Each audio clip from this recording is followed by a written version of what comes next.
Hey guys, welcome to another training game video. Today I've upped the time control to 45:45, and I am not sure what rating I am playing against. So this is going to be interesting. I've just come off the back of doing some puzzles, and I identified a bit of a weakness in that sometimes I'm not too good, or I can overlook searching for my opponent's counter-attacking ideas, and therefore probably searching for my own counter-attacking ideas. So I'm going to try and pay special attention to that today. I'm also going to try to not rush anything. And most importantly, even more important than counter-attacking ideas, if they present themselves, I'm going to really be trying to not do anything that's a massive blunder. If I lose through gradual indiscretions that accumulate over time, I can accept that. But if I blunder, I will accept it begrudgingly. So I'm not going to waste time. I know that this is a good move and I'm going to just play it. But I'm not going to rush on any move that I'm not completely sure about. And so, again, I know that that's a decent move. This is the open Sicilian, and I believe, correct me if I'm wrong, I believe this is the Najdorf variation, and I believe the main line actually goes bishop g5, with ideas of someday supporting it with f4, developing the queen and the bishop castling long and going for a kingside attack. I believe that's the idea here. And so I have quite the mind to actually play that way. But I know the Najdorf is also very theoretical. I don't know this guy's rating, but there's a decent chance if he's playing this way, usually plays this way as black. And I don't normally play this way as white. So I'm actually, on the face of it, probably not going to play the main line based on that.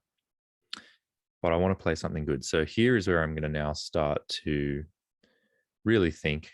All right. So with that, let's have a look.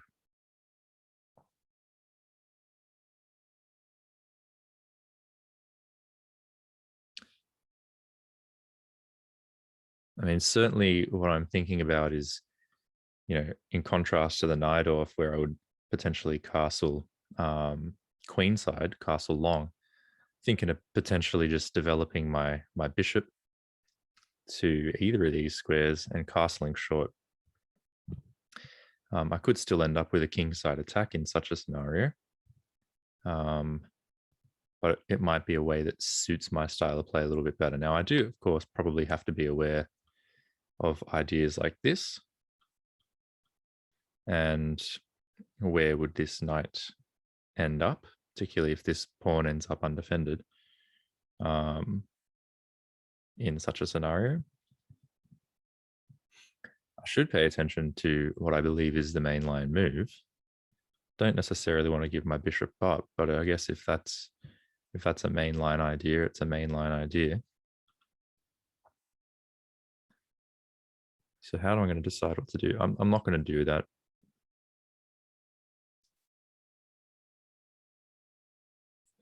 But what is the idea there? I mean, if he wants to move his knight away, you can only imagine how sharp this is going to get.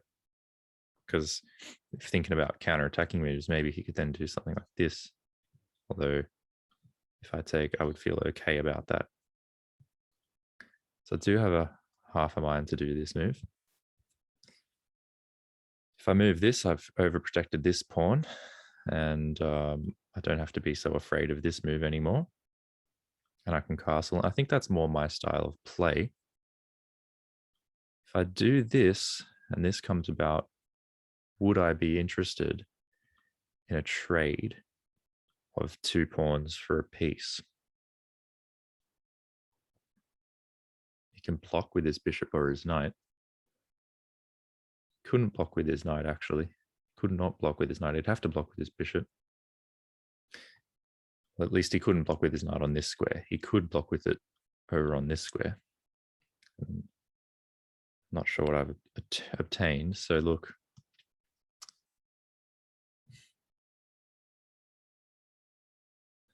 there's such a strong temptation though to go for what I know is, or at least what I'm pretty sure is the main line, safe in the knowledge that it's a decent move, as opposed to this, which might feel a little bit more comfortable to me, but may not be objectively as good. So I'm actually now quite strongly considering playing this move. I really don't know anything about move order. Like I said, I've got that general idea that I may end up castling long here and going for a kingside attack. And it's kind of nice to have a plan to go along with the move, whereas over here or here, my plan somewhat stops at castling.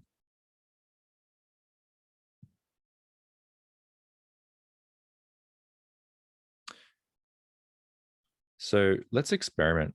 Let's go out of the comfort zone and let's experiment with what I believe is the main line. And it's probably going to be a good platform to use this game as a base to explore what the Najdorf Sicilian actually is, which I will do either in the analysis to this video or in a separate video, probably in the analysis to this video. And it's good to experiment and broaden one's horizons. Okay. So we're on our own at this point. And the first move that comes to mind is that I could take the knight. He could recapture with the pawn, leaving himself with an isolated pawn and somewhat defraying the pawn structure on his king side. Or he could take with his queen, applying some pressure to my knight, but at the same time, bringing his queen out into the game relatively early. Such a move would preclude this as a possibility because of the pressure that he applied to my knight, which means that if I then wanted to develop this bishop, this would become the most natural square to do that. And that seems quite okay.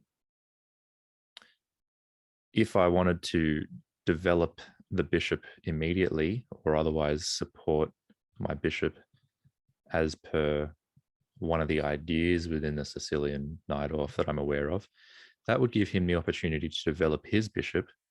And then if I were ever to take the knight, he would be able to take back and establish his bishop on this long diagonal, which to me would be much more of a problem than establishing his queen on that diagonal, which I think would be, much easier to deal with, because he would never be able to, for example, trade queen for knight, or at least he shouldn't be able to most of the time.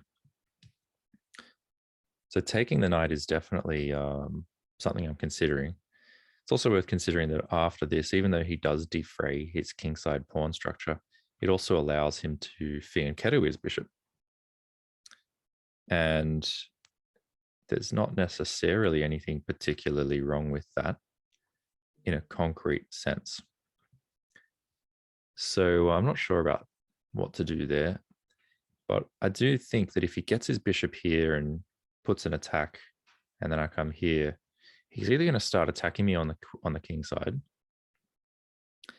and my bishop might end up not being so great, or ideally he would move the knight away and I could trade bishop for bishop one day. But I think that's speculative.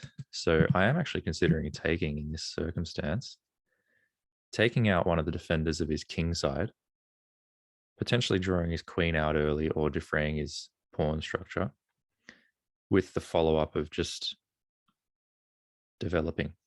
So I'm going to do that. Again, I guess the main focus of this game for me is to not make any gigantic blunders. So I don't want to make a move and then realize he's going to checkmate me in one. I don't want to make a move and realize he's going to take my queen or take a piece for free. So that's my main focus here, is how do I play a full game without making any obvious, gigantic blunders.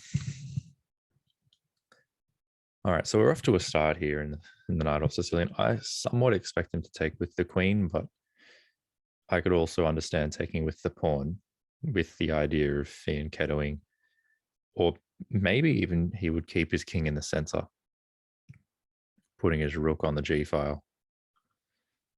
Okay, he takes with the queen. I'm probably happier to see that than any other move. So at the moment, this knight is only defended by my queen. That's something that I am aware of at present. So again, I can't develop my my bishop to this square. I'm not particularly fond of putting it onto this square because of ideas such as this. Although that might not be so bad anymore, that he doesn't have anything to attack this pawn. So that even if he attacks this knight, the knight could either jump back or even jump forward, looking one day to land up here. But the moment that I jump forward, he could develop his knight to defend that square. Although that would allow this knight to come here, which itself seems like a decent place for this knight to be. So with that said, I mean, I want to develop this bishop and castle, put my rook on this square where it can x-ray the queen. I'm just basically debating between these two moves. I should also see, is there any other moves that I should be considering? I don't think there probably is. It's can't play f4. f3 is potentially a move that could be considered here, but I don't really see much of a point to that move at present. And so this move is coming to mind as the safest move. This move is a more active move, would require some more calculation. What if he played a move like this? That would allow me to take. And if he takes back, I could take again with a tempo on the queen. Okay, would there be a counter-attacking idea there? Because after I take, and he takes back, and I take, he will always have a check. He'll have a check. I could jump that knight back. So that should be fine. So if this move, I'm not afraid of this. I've decided that. The only thing to be potentially afraid of would be this. Okay, now in that scenario, has the situation changed? Could I now take, and then give a check? If he blocks with the bishop, I can take, and he either takes with his king, and his king comes out and gets stranded in the center, or he takes with his knight, which allows this knight to come here, although that would drop a pawn. It might not be so simple, because then we can attack the queen, come up either to the 7th, not to this, well, yeah, we could come up to the 7th rank or the 8th rank. Oh man, this is complicated. This is complicated. Now I want to make decisions not based on calculating the entirety of the rest of the game, because I'm bound to make mistakes there, and I'm not a computer. I should make decisions based on certain fundamental concrete calculations, but also just based on concepts. Now, if I'm not confident about this, then I will end up playing bishop e2 instead, but let's give it one more attempt. If he plays this move, can I just drop back to here? Yeah, I'm still not afraid of this move occurring, but that move might be more dangerous if he first pushes this knight away. If he pushes my knight away, even to here, then this move might become more annoying. Takes, takes.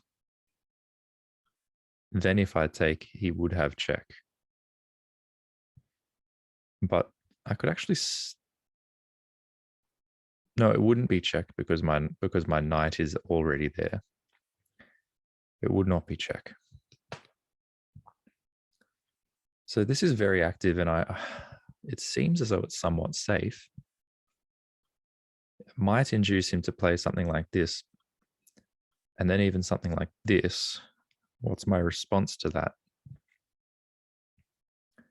My response to that, I think, is just to drop the knight over to here, perhaps with the idea of coming here one day.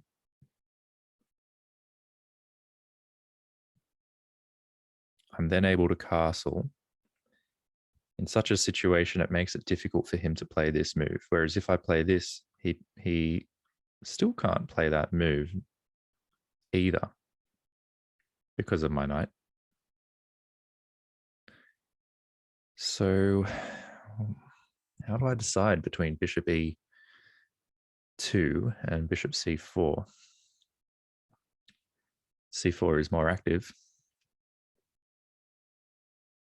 It is more active, no question.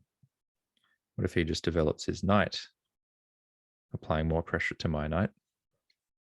I could take. Then he takes, and then if I castle, then this kind of a move would be with the tempo on my bishop. I can take, he takes back, he has a nice pawn center. My bishop drops. Again, still it's probably doing more here than over here. So I'm going to play it in the active fashion.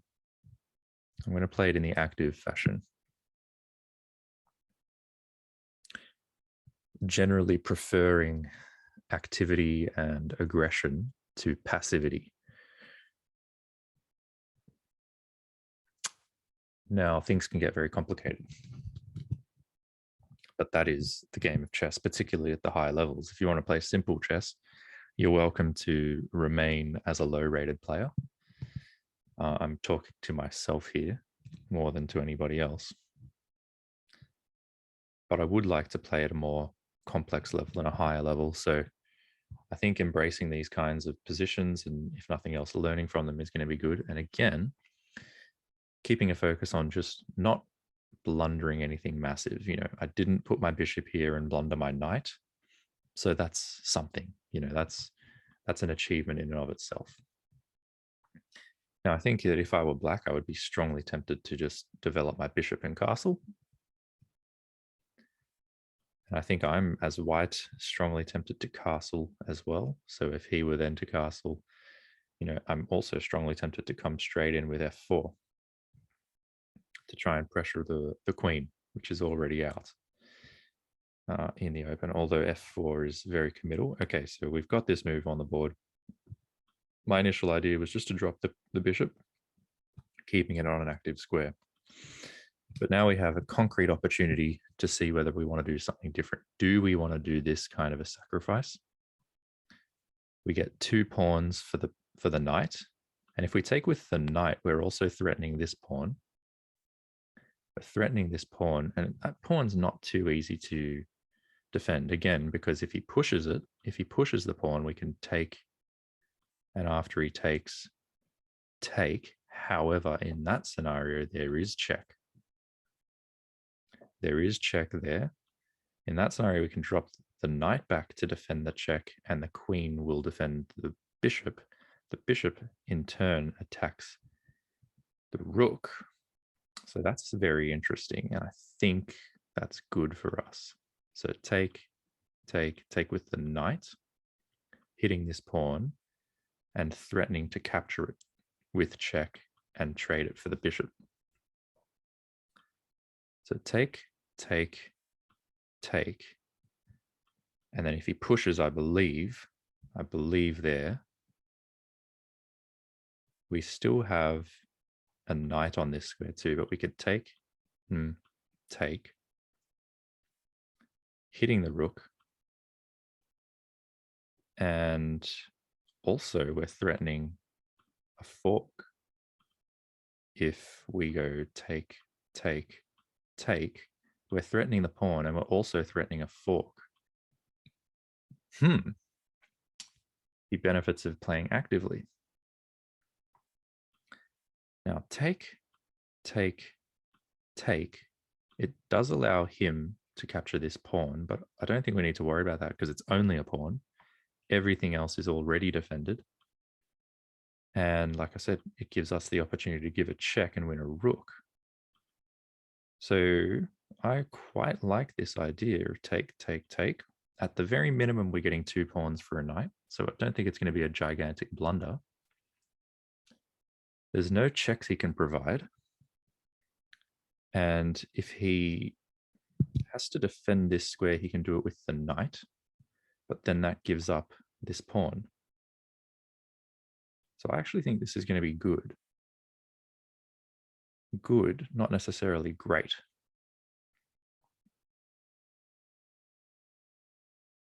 But possibly great, because with a knight there and a bishop still here attacking it, after we take this, he either takes with the king after he's moved it here first.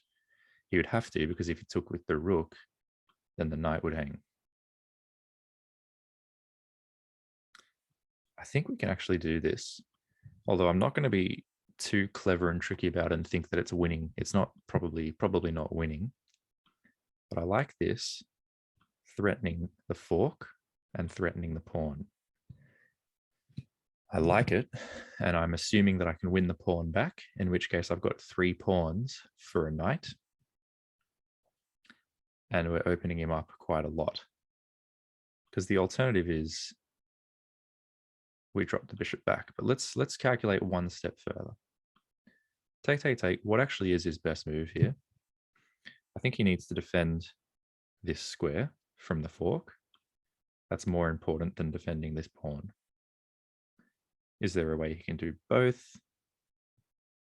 Possibly. Maybe he could do something like this, just bringing his king in. In that scenario, though, his king's going to be in the center of the board, and I think I've got compensation. After take, take, take, if he defends with the rook, well, then I take. If he takes back, I think I've certainly got compensation there because it's going to be difficult for him to castle. Look, I like it. I really like it. I don't think it's a massive blunder.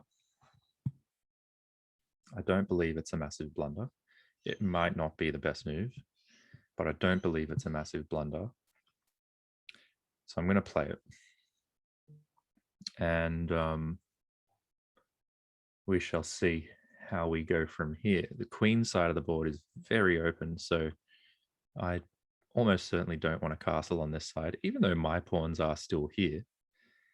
I don't want to castle on this side when his pieces have such free reign over here. So I'm almost certainly going to castle, and I probably should do that relatively soon. Good thing is I'm ready to do it. I'm ready to go in that regard. I did have a look at this move, and I mentioned it before that he can take the pawn there, but I believe that this is going to be a sufficient reply. And following up from that reply, we would be able to come in with further replies as well. So I don't believe this is dangerous, although I didn't calculate it necessarily all the way through. I do have a concrete idea in mind. So at present, we are basically threatening 2 things, and I think that he can defend both, but only at the expense of weakening his position. He could also bring the queen back as another method of defending both, and that would be interesting. An interesting way for him to go there as well. Actually, that's actually not a bad looking move. Defending everything and trying to consolidate his material advantage. A potential issue with that is that his bishop becomes trapped, but it's not going to be long for him before he can just fianchetto that bishop onto a nice long diagonal. I can, of course, try to close that diagonal a little bit, but I may just be a pawn down in the ensuing game.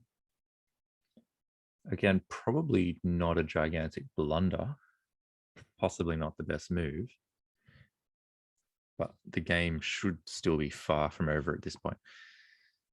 So what would I do if he plays this move? I mean, this would still be a threat if I could support that square. I'm just not so sure that I can. One thing I could do is attack his rook. Safe, well, not safe in the knowledge, but fully aware that he can take the bishop. Then I can take back with the queen, re-establishing the attack on the rook. Where then does the rook go? Perhaps here. And that should be absolutely sufficient to the point where I wouldn't actually go through with that sacrifice. So with a queen here, you see, because if he does this move, I've already got my plan is to regather the pawn with check, and I'm happy with that situation. If he comes here, likewise, I think I'm then just going to regather the pawn with check, and I'll end up being able to apply some pressure to that knight. So I believe, he could do this move or this move in order to protect, but that greatly weakens his king. So I believe his best move is this, and that's why I should come up with a plan as to how I want to respond to that move. How do I respond to that move? Quite possibly just by castling. Another possibility would be maybe with a move like a4, trying to open up my rook, trying to get my rook involved in the game. But I think castling would be most principled. Then he fianchettos his bishop, I would imagine. Or another possibility would be that he could go for some trades by putting some pressure on my knight. But he actually can't put pressure on my knight in that way, because then he interferes with his queen's defense and would allow me to come in again with this fork. And that same goes with developing his knight to that square. So even if he puts his queen here, what that means is he can't develop anything to d7. He does find that move, understandably. Okay, so I still don't believe I've blundered anything, and I should still probably look at moves like this. But after he takes and I take back and he takes, he would absolutely just be winning there. Now, if I had my bishop here with check, that even itself wouldn't be, amazing by any stretch of the imagination, because he would be able to block that so many times. But it's good that I'm restricting his development to a certain extent. That's something. But it may not be enough. It may well not be enough. Now I can attack this pawn again by playing e5, and then I am threatening to take. When he takes back, well, he wouldn't be able to take back, is the bottom line, because I would take with my pawn. But of course, if I do that, there's a couple options. One is he can just take the pawn, and I believe I've gained nothing in that transaction. Or the other thing is he could just attack my bishop, and my bishop has to drop one way or the other, and I haven't gained anything there either. Well, actually there I will have gained potentially an outpost square for the knight in the future, which is definitely something, actually. So, but if he takes, then I don't really have much. Another possibility is I could still go through with this idea of the fork. And when he captures the bishop, I then can give the check. But again, he can just block that so easily that it's not worth doing, as far as I can tell.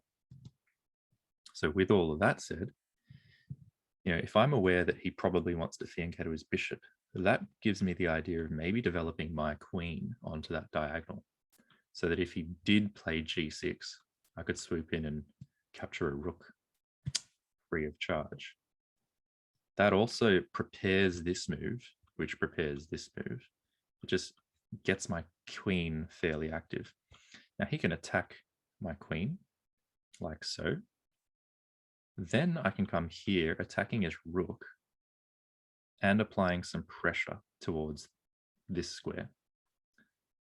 The problem with that is that he can counterattack my queen. Now, in such a scenario, I could then give a check. This is very interesting. I could then give a check and either pick the queen. I would be winning the bishop. So he would have to take my knight. And after he takes the knight, there would be check, which is a big check. And after he comes here, I can recapture the bishop. So that's really intriguing. Queen d4. Queen d4, just preventing this move. And because that move is prevented, the bishop's somewhat halted in its development. And because the bishop's halted in its development, the king's going to find it hard to find safety. Meanwhile, I give myself the possibility, even though I probably wouldn't use it of castling long, I'd probably still castle short. But I also give myself the possibility of bringing the rook into the game. And after the rook's in the game, then I might be able to reestablish this as a threat. So, again, a very active way to play, more active than simply castling, letting him play this. If I castle and then he plays this, then I can play the queen d4 move at that point. You know, that's a possibility. Queen d4 straight away. The issue maybe is that he can play this, attacking my queen. Attacking my queen, which he wouldn't have if I castle, then he plays this, then I play this, because then if he attacks my queen, of course, I can take the rook. So maybe it's better because he can do this straight away. I don't like that, although that would allow me to attack his knight. Not only would I be attacking his knight, I would be re-establishing the threat here of a fork.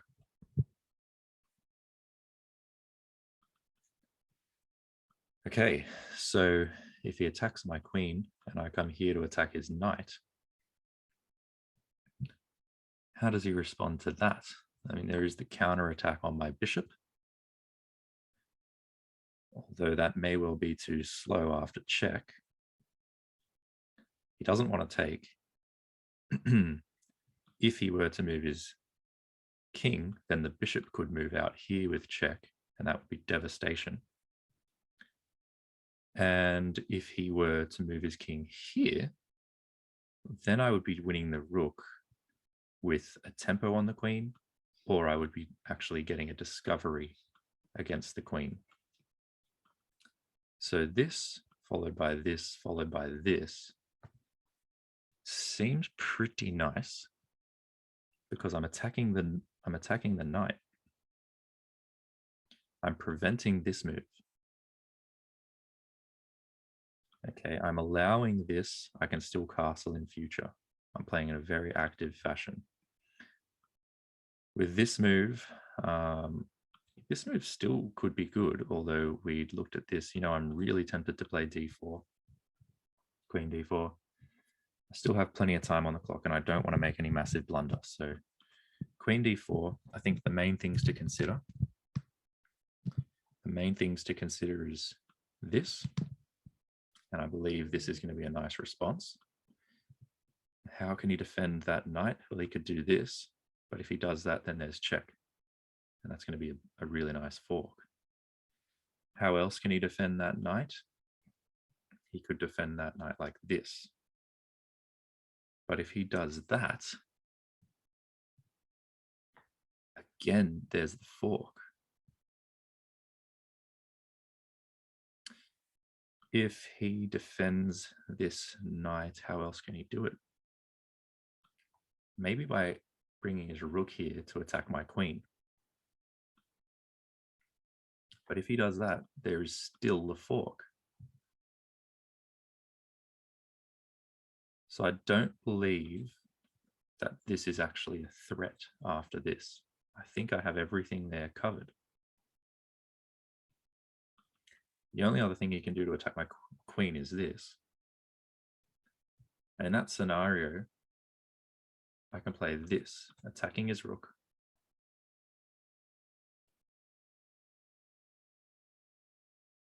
and putting pressure on this square. So what do we do then?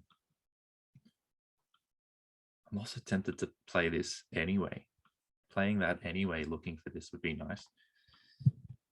Then I'm only threatening the fork. How can he defend against the fork? Probably in several ways, one of which would be this. No, that would not work. He could do this. He could do that. And then, yeah, that would work. That would actually work. So check this and then this attacking this guy.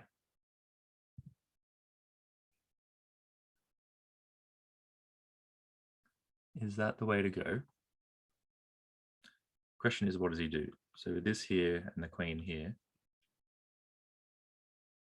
what does he do? This would be an obvious idea, but like I sort of mentioned before, this would be the most obvious, attacking the queen. I had a solution for this before, didn't I? It was check.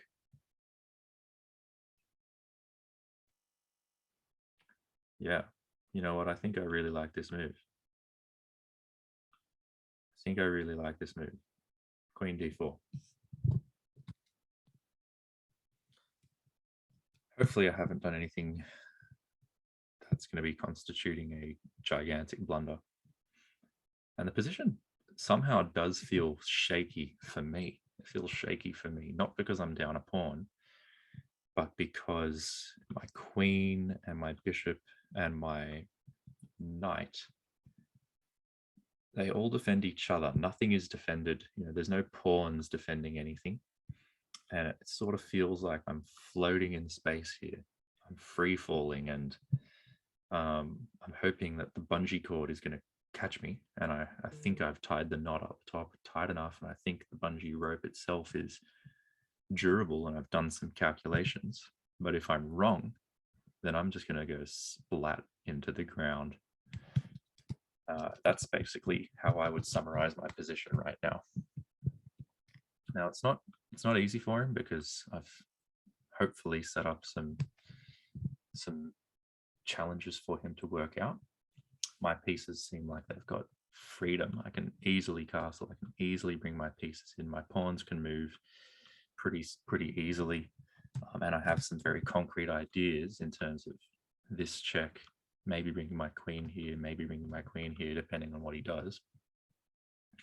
Meanwhile, he's going to, I think, have a hard time in castling.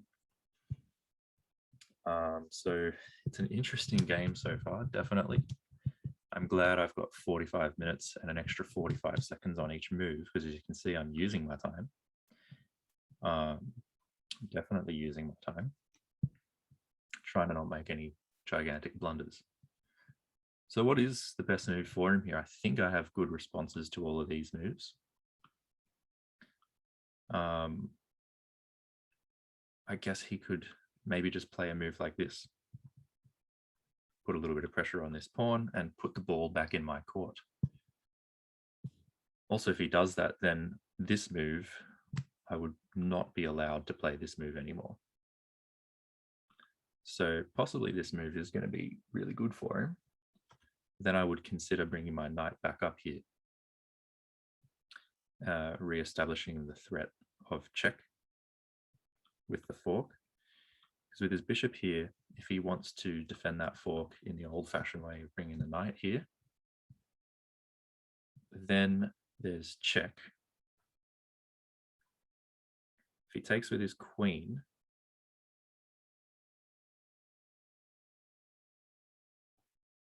yeah, that's what he could do. He could take with the queen. I could give check with my bishop.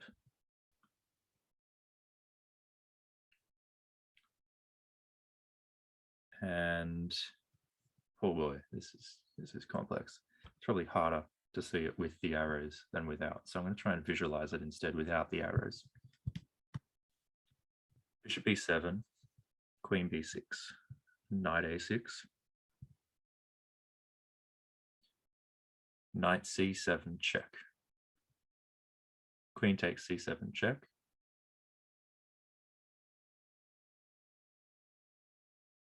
Queen takes queen, knight takes queen. And I'm down material in that position. It doesn't matter. He's played a different move. He's actually played bishop a6. Bishop a6. So my immediate thought is I don't need to worry, because if he takes, I can just recapture with a check. And that should be all fine. Okay, so that's my initial thought. I could also come here, threatening this fork. He's probably wanting to get rid of this knight because the knight is relatively annoying, and because he is up by 1 point of material, so a trade should actually probably benefit him at this point. So now I'm considering, can I do a move like this? Check, he's going to take. I probably can't do it because he does have everything defended there, without a doubt. So the move that's coming to mind, even though I said I would not castle queenside, I wonder if I castle queenside. You should never say never in chess and never assume things. And so what if I castle? If I castle, he takes. I take back, check. And that check, really, he's going to want to almost certainly move the king or develop the knight. But if he develops the knight in that circumstance, well,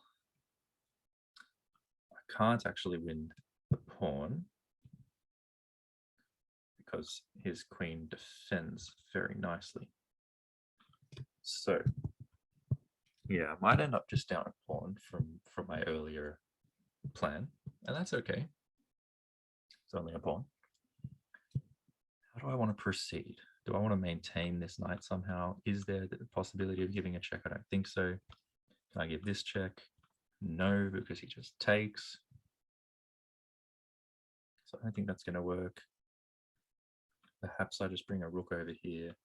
Is there any sense in moving this guy anywhere else? Maybe here. And after he takes, and I take back with my knight, so I can apply more pressure to this pawn. Applying pressure to this pawn. In that scenario, he can still take, and after I take with check, he would be winning the knight. So just to show that, he takes, I take, he does this. He's attacking this. I wouldn't be able to capture. I could come here though. He seems like he's going to have a comfortable position there. This is certainly coming to mind. But then another problem with this move is if he takes, I take check. It's a good thing that it comes with check. After he plays this sort of a move, I guess I could play a4. Since I'm thinking of playing a4, and maybe in the long term, these are actually passed pawns. That's something I've just figured out, that these are passed pawns. And I might want this bishop here to maybe one day guard the a8 square, maybe a rook behind it as well, so that maybe this pawn or one of the other pawns may end up becoming a queen on that square. Which makes me think maybe I should castle and get this rook over here if I'm trying to pressurize this square. And once I'm castled, life should be fine. It's still difficult for him to castle. So I think that's what I'm going to do. I think I'm going to castle. There's not really many other moves here to consider, as far as I can tell. As far as I can tell, I don't want to do this because, well, I'm just thinking I'd rather have it behind a passed pawn. And I wonder if I should push that pawn straight away. Then if he takes, well, I wouldn't want to take back this way, would I? So I don't think there's any reason to play this straight away.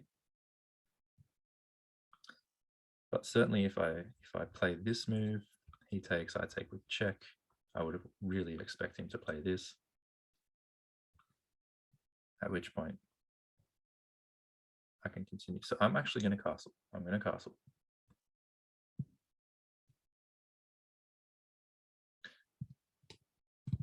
Okay, and I'm just considering that I may end up with a plan revolving around my past pawns. And that may be where the compensation lies for the fact that I'm down a pawn, is that I've created past pawns in the process. I've got my king castled in the process, and his king may still have troubles enjoying the same safety that my king does. Potentially. Again, I can certainly be wrong, and I probably often am wrong. But I'm hoping that I'm not making any gigantic blunderous mistakes. Okay, so I castled there. And now he's going to have to consider what he wants to do. Because at present, my knight still does exist here. And at present, this move, I can still respond like this, I believe, although I didn't actually calculate those things. I didn't calculate how my previous calculations may have changed based on the unexpected move that he played. And that's probably something I should have done, because I said you should never make assumptions in chess, and I think I did assume that, you know, all these moves still work, you know, or that this move still works. And that move may still work, and it may not work anymore, because say he does come in with the attack on my queen. I can come here, threatening the fork. The difference is now, well, there's multiple differences, actually. There's something that one is that he can take the bishop. If he takes the bishop, though, if he takes the knight, I can take back, and then I've got a strong attack on that knight. So that's actually pretty nice looking. But if he attacks the queen and I come here, another possibility is that he attacks my queen, counterattack. Good to be aware of it. But even if he does that, I could take my pick of taking, well, I would take the knight with check and then take the bishop after it. So I don't believe he can do this. I don't believe that works because of this. He can take that. I can take back. And this knight here is going to be attacked by my bishop and my queen, which is going to be really good for me. And again, if this move is played, I think I can still do this, attacking the rook.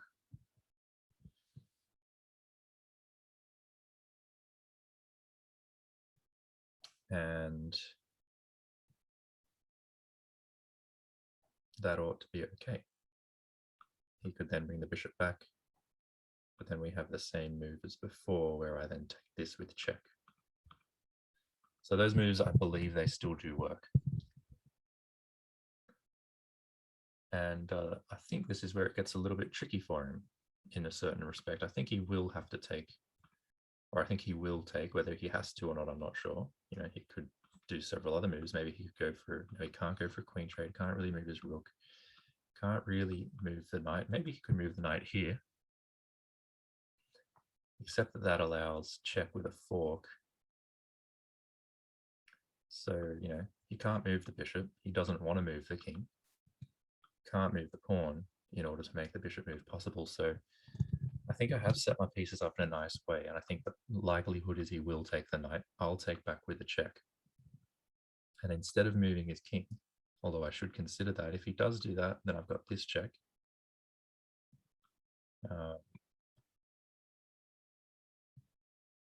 Which, you know, it is what it is. It's not necessarily special.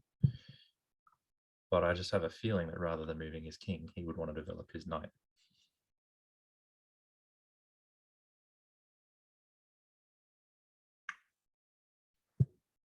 And it'd be nice to be thinking ahead to those possibilities, because I think that's what he's going to have to do. So after takes, that's my bishop and it's check. There's two possibilities I really want to look at. First is knight comes here. So with his knight there, my bishop's looking at it. What move do I want to follow up with? I mean, one option might be to move the bishop here and attack the rook. It's an option. The rook has the ability to move, maybe over here, attacking my bishop. Then I can bring my queen around. Well, okay, he's gone for this move. Now, I believe this move did not work as a result of this. That was my plan anyway. This was the plan. So I'm double checking to see if I'm going to be blundering in some awful way. But I do believe this is nice because it threatens the fork again. And if he takes, I can take back, and I think I'm going to win that. So I'm going to do it. I'm going to do it pretty quickly because I've spent a lot of time calculating this already. I don't believe there's a blunder. He can't counterattack me like this because I just take and then take. So what's he going to do? Is he going to counterattack my bishop? I think we considered this as well at some point. And I think the idea of this check would take care of that.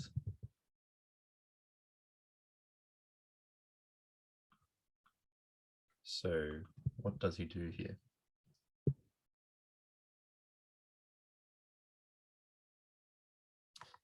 I mean, even though my queen no longer sits on this diagonal to prevent this pawn from moving, my aggression here still prevents him from just moving this pawn, because I would collect the knight with a check, and after he defends the check, I would collect a rook, also with check, and quite possibly then a bishop thereafter, although he would probably use the bishop to defend.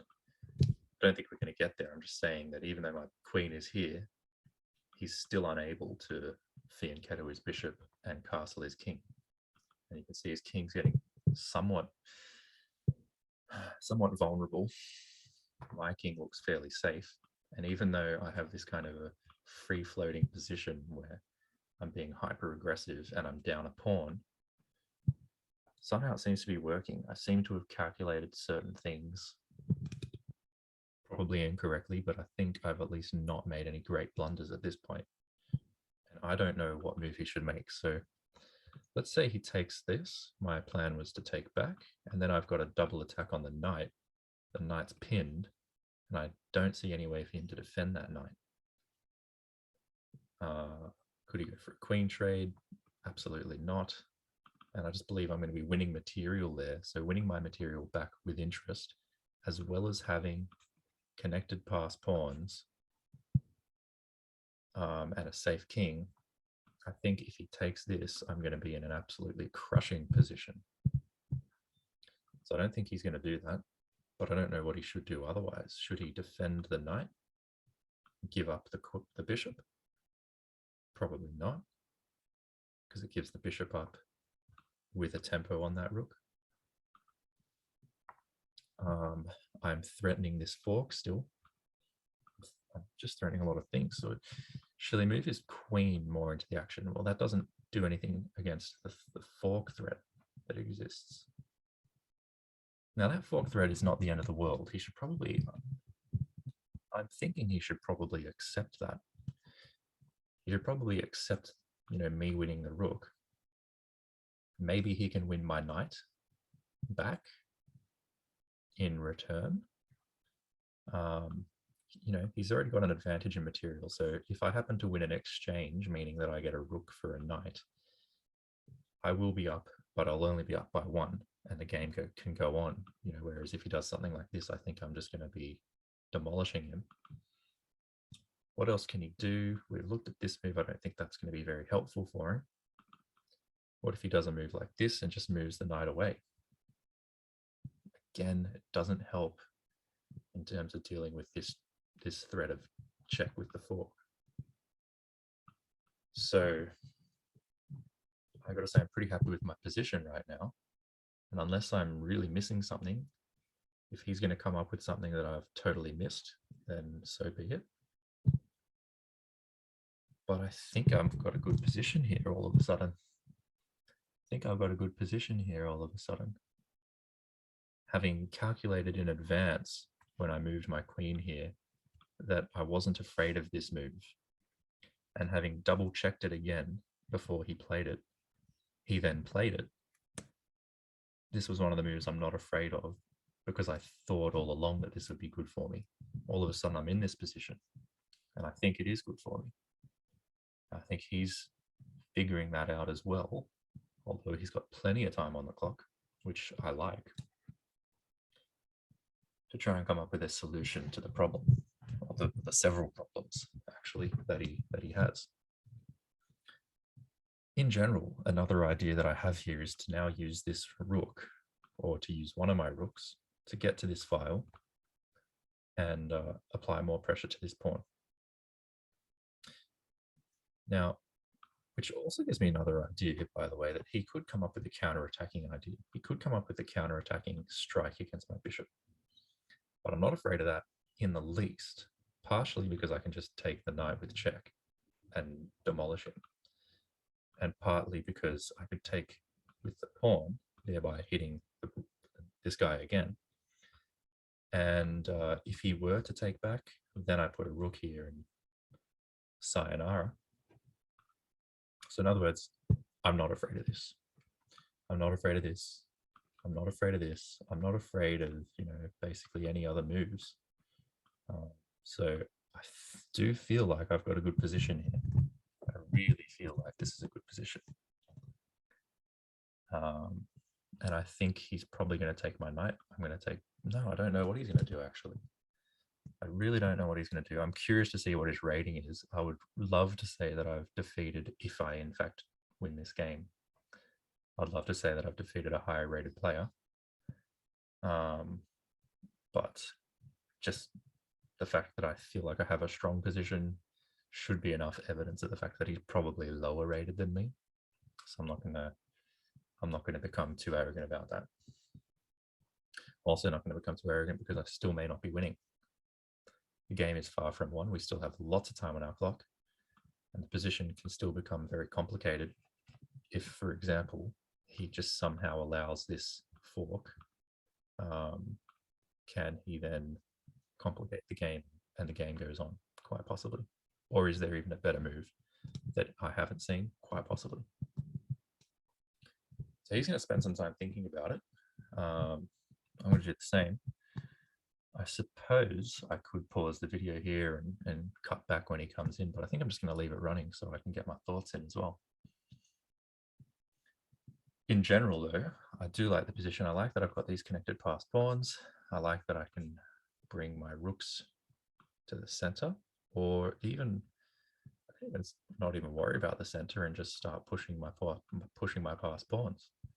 That could even be a very high pressure way to play, a very aggressive way to play. What else can he do? I feel like he should do something with his queen and then get his bishop out and try and castle. So if he's going to do something with his queen, perhaps he could do this. There's an idea. I'm not saying it's the best idea, but it's an idea. Okay, he's taken. So my whole idea here was to recapture with the bishop, double attacking on this knight. So that's what I'm going to do. If I took with the queen, yeah, I would be attacking the knight, but it wouldn't be a double attack. So this is a more pressurizing way to play. He still has an extra pawn, but it looks now like I'm going to win the knight. And again, the game is going to go on here. So I think he's probably played that correctly, in the sense that he's given back material with interest, and I do believe I have a strong position here. But the game is not over. The game is far from over, and I have to check that mentality of thinking that I'm so clever. What I want to do is not make any blunders, recentering into my initial focus of the game and maintaining concentration the whole way. He's resigned. And I got 11 points, which actually sort of gives me the feeling that he might have been a higher rated player than me.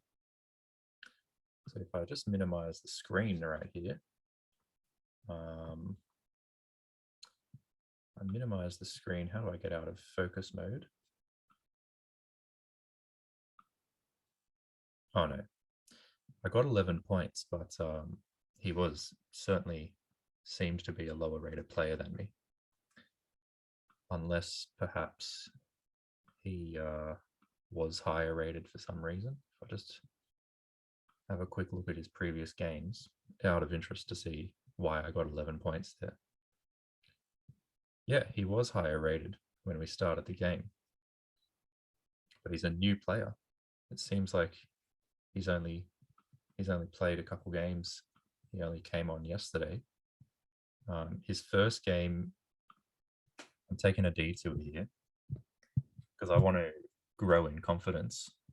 I don't want to grow in arrogance. But his first game, somehow he had a rating of 1766 in his first game. Not sure how that makes sense. But it certainly looks like in this first game, he checkmated a player whose rating was 1744. Therefore, this would tell me that this guy does seem like a bona fide 1700 rated player. I'm just not sure where the rest of his games are. Why is that the case? He's only played 2 games. How does that happen? I'm not sure. In any case, let's now focus on the game that I actually played. Now, apparently, according to the analysis, I actually made 2 mistakes. No blunders, which is very nice, but 2 mistakes. Oh, now here we can see that at the start of the game, his rating was in fact 1766. He's dropped all the way down to 1505. I don't understand what's going on there, but I'm happy with that. So let's go back to the start of the game. These are all book moves, I know that for certain. We have an open Sicilian, and I believe this is the Najdorf variation. And you can see here, Sicilian defense, open variation, Najdorf with 6 bishop g5, which I believe is the main line. And I was experimenting with this as a means of expanding my comfort zone. At this point, I took the knight. Not sure if that's correct or not, but I did it. He took with the queen. And I placed my bishop on a very active square. So far, if I was going to say that I had 2 mistakes, I would say maybe taking the knight could be one, potentially. I don't think it necessarily was, otherwise I wouldn't have done it. And maybe there was a mistake with putting my bishop here. You know, maybe there's theoretical reasons why I shouldn't have done those things. I'm not sure. At this point, actually, no, this is probably the point where I made a mistake. This is probably incorrect, even though I liked the position that it gave me because it gave him a certain amount of troubles. And he found a nice move with the queen there, which I'd say that's representative of approximately a 1700 rated player to find a move like that. This could also have been a mistake, but I liked the move. And here, castling, maybe that was a mistake. Maybe I had some killer move. We're going to have a look at it. I mean, I've obviously analyzed this game in depth already throughout the game, considering there was a lot of time to do so. And after castles here, I think that was good. He took, I took, and he resigned. So I don't really have anything else to analyze from my perspective that I haven't already been through in the game. So what I'm going to do is actually look at it with the computer and see what were those mistakes that I made. So let's see what the computer says. Let's let it do its analysis.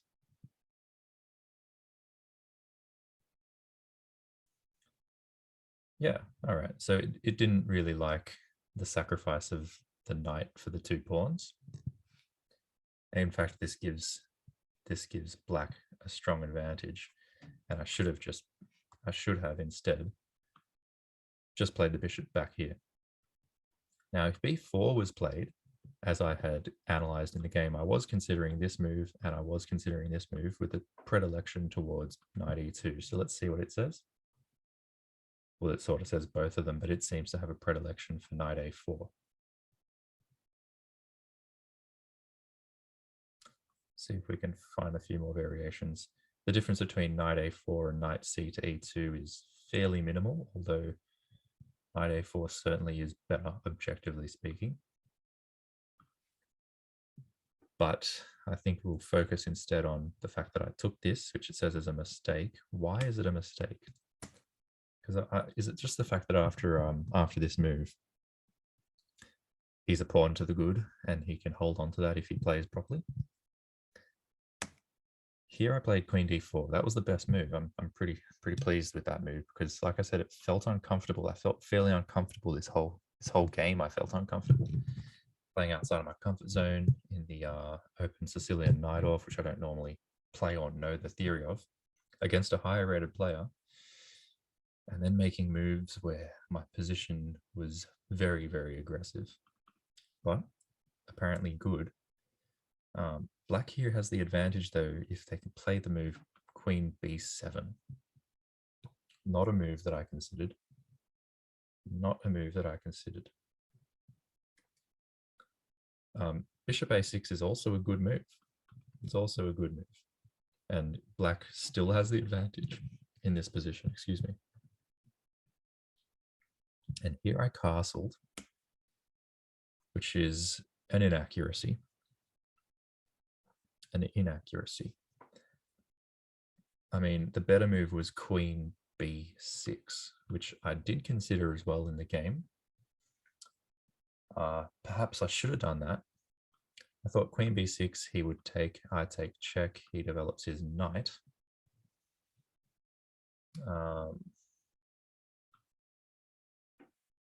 Computer's saying Queen B7 would be good here. Black's still winning here, though, so that harkens back to the initial decision to capture 2 pawns for a knight. I really didn't like that. Here again, for black, it really likes this idea of Queen B7. At which point, yes, I would have given a check. And I would have thought things were fine for me. So those were the only 2 mistakes. The first one was actually taking 2 pawns for the knight. That was one mistake. However, from a practical perspective, I did set a lot of troubles for him because of the threat of the fork and because of the threat of just winning back the pawn. Objectively, it wasn't that good, and he found a very good response. Another better response that I didn't see, and apparently he didn't see either, was queen back here, so that it doesn't actually interfere with the bishop. That would have been a good response.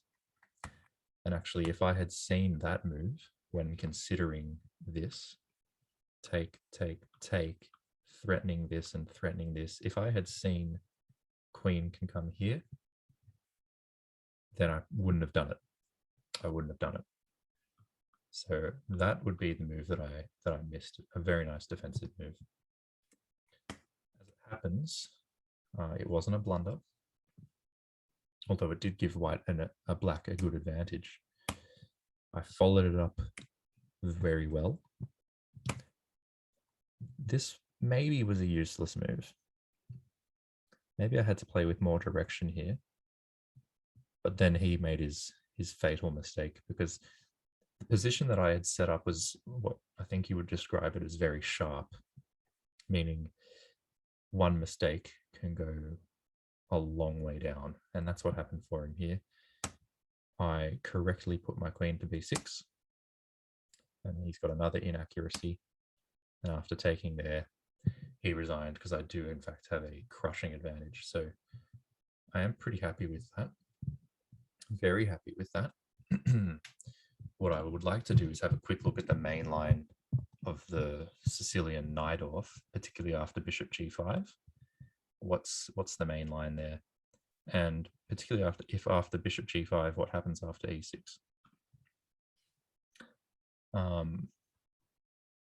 But yeah, I guess my lesson from this game itself would be to be careful of this idea of sacrificing. I'm always careful of this idea in general.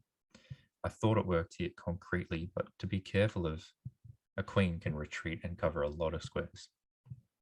And had I seen that, I would have done things differently. But as it stands, you know, I'm happy with the decision to put the bishop here. Had I put the bishop on e2, that probably would have been okay, but not as good. Let's have a look. Certainly it seems like it lacks purpose on e2. I mean, the purpose would be a castle.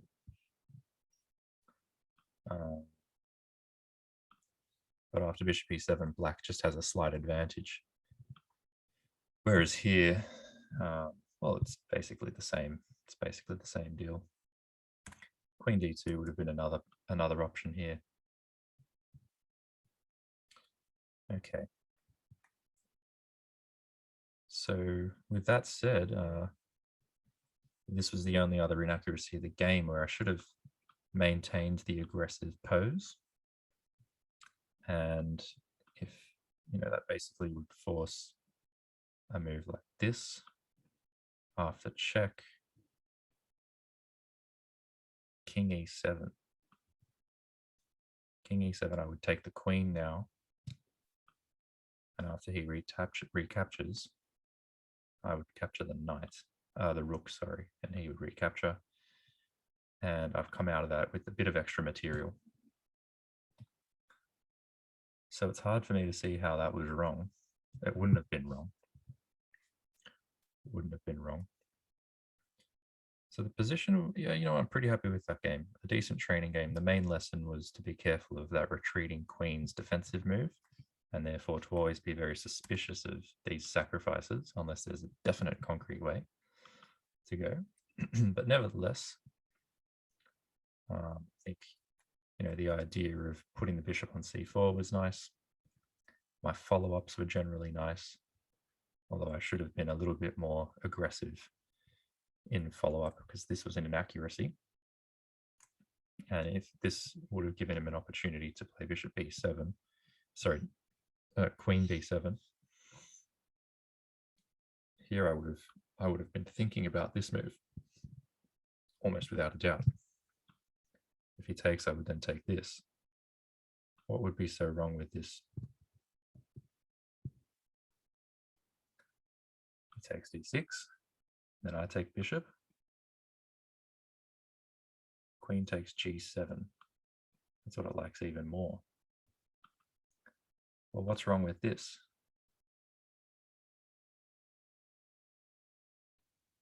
Rook takes a6. Okay, so he defends that. But I suppose I still have this move.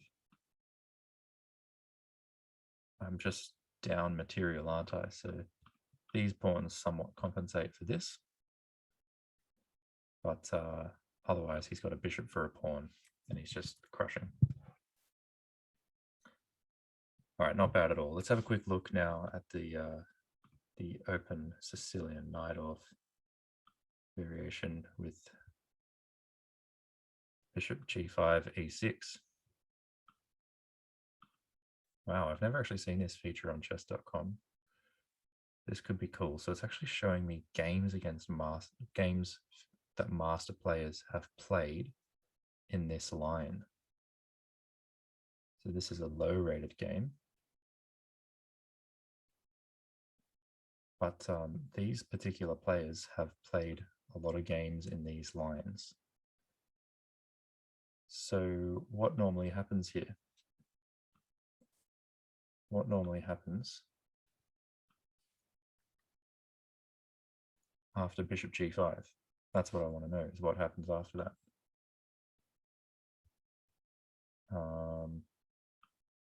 What happens if I click into this player? Will I see what he does in this kind of an opening?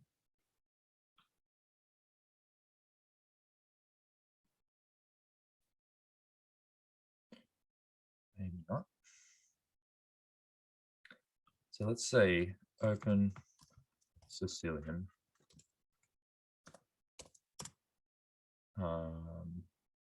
Najdorf. 6, bishop g5, e6. Oh, there's a lot of things we can learn from there. Chessgames.com, 6, bishop g5.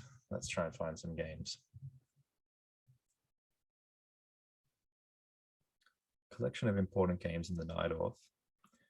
This variation with 6, bishop g5, with an emphasis on recent games. So after e6, f4 appears to be the main line, as I had mentioned. And at that point, black has a certain amount of main moves. Queen b6, which is poison pawn. Bishop e7, which is just a general continuation. Knight b d7, general continuation, queen c7, which is general continuation, and b5, which is the Polugaevsky variation. So there's lots of different options: bishop g5, e6, and f4. So I quite actually like the fact that it seems that he would have known this sort of theory, and I didn't know it, so I took the knight, and that took him out of his book.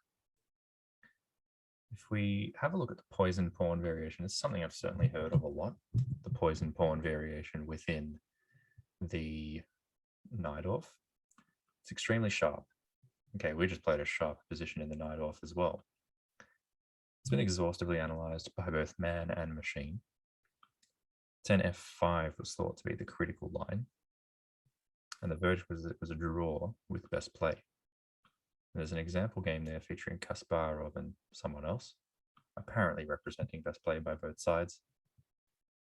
But there's another game that demonstrates a potential idea.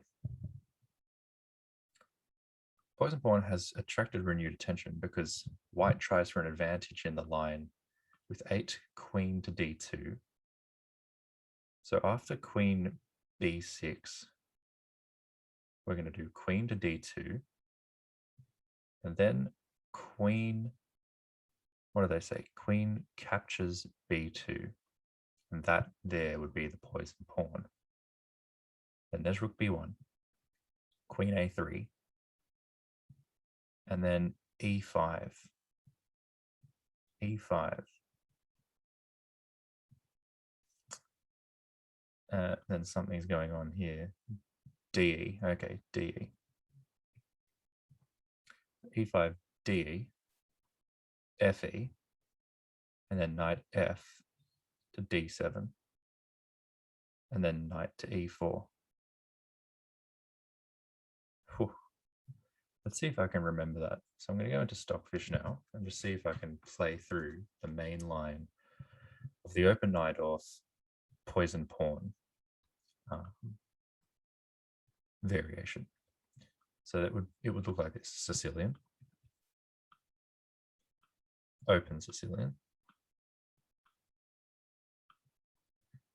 Najdorf, main line with bishop g5, e6, f4 if we were going to go down a mainline route, queen b6, queen d2, offering up a poisoned pawn. After the poisoned pawn is accepted, rook b1, queen a3, e5, d takes e, f takes e, knight f to d7, and then knight to e4. So that's new knowledge for me about the Sicilian. Okay, learned something there about the poisoned pawn. We can try and recall that.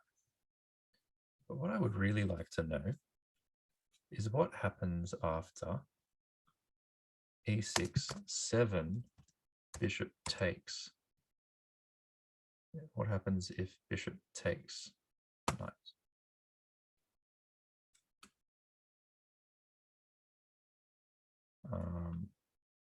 Well, that knight is on f6, so what if bishop takes f6?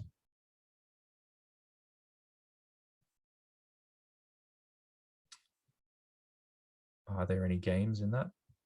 I mean, there must be.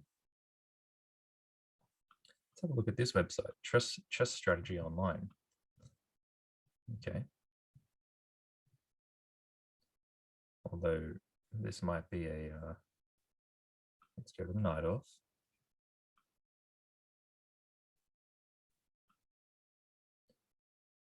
In the Najdorf, bishop g5 is the old main line.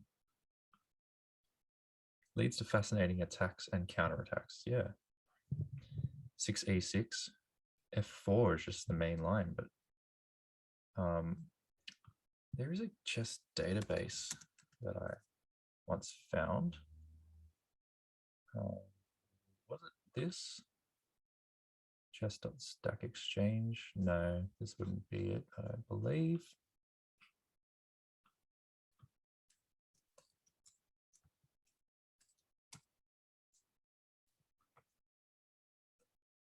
Opening Explorer.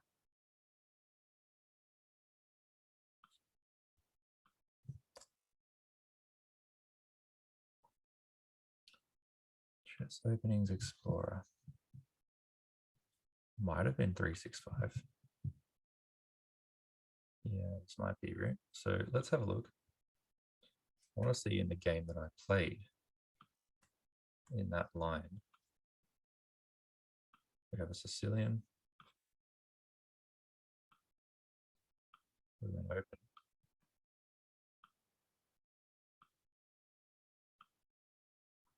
We had Najdorf. Bishop G5.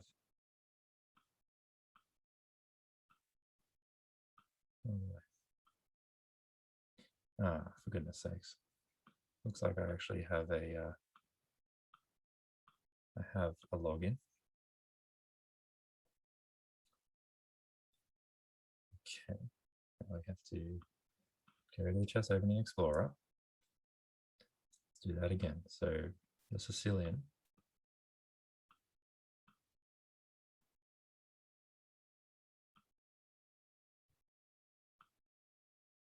Open Sicilian.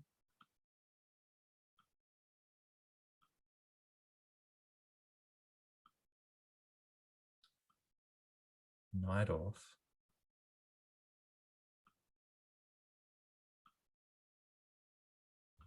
Go on. Okay, struggling to let the pawn drop back down to its square. Why won't it let me do that?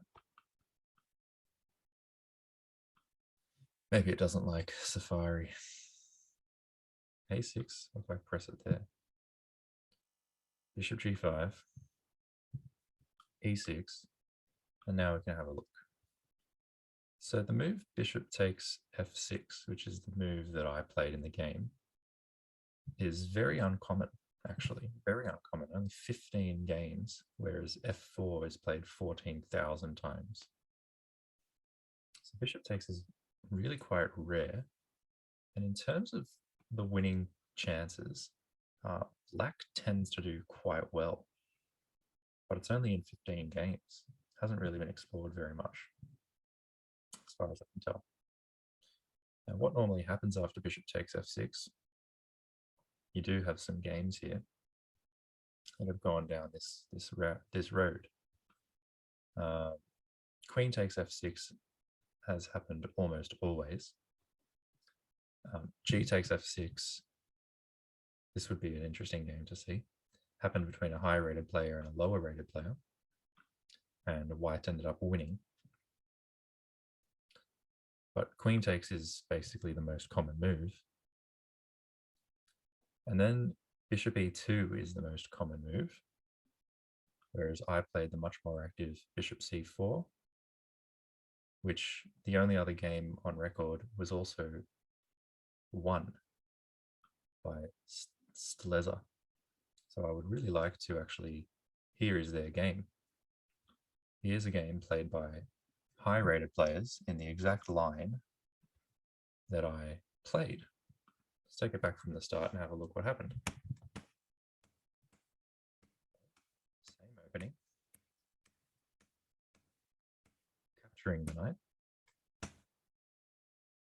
Okay, in this game, it's immediately different because rather than putting pressure, I'll do it in Stockfish, it's very clunky. You might not even be able to see my Stockfish. So let me share Stockfish. So this was the poisoned pawn variation, which is main line.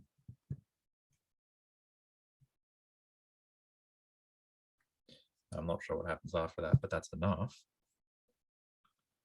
What happened in my game itself was that I took this. He took back. I developed to an active square, and he immediately attacked the bishop. Now, this was a mistake to take because even though this sets up the threats of the fork and the pawn, he can defend both like this, and that's what he should have done. Would have proved me wrong if he had done that. what happened in the only other master game to reach this opening that I can see, not even a master game, but a higher rated game, was that the opponent played this. And as such, it's a very different game. So anyway, that's probably going to do it for this episode. It was a long one, a very long one. But basically, I managed to play a game without making any gigantic blunders. I still made some mistakes, but they were complex mistakes. I learned from it. I learned in terms of theory in the Najdorf. I learned a little bit about the poisoned pawn variation, but I also learned that bishop takes f6 is a little known move, and that I could explore that move further myself on Stockfish. And it becomes very sharp, but I quite liked the position. It was uncomfortable, but I liked it. And I managed to get a win against a higher rated opponent. And hopefully that was somewhat useful and a good use of my time in terms of chess training. Well, now it's time to get on to do other things in life. So until next time, we'll see you later.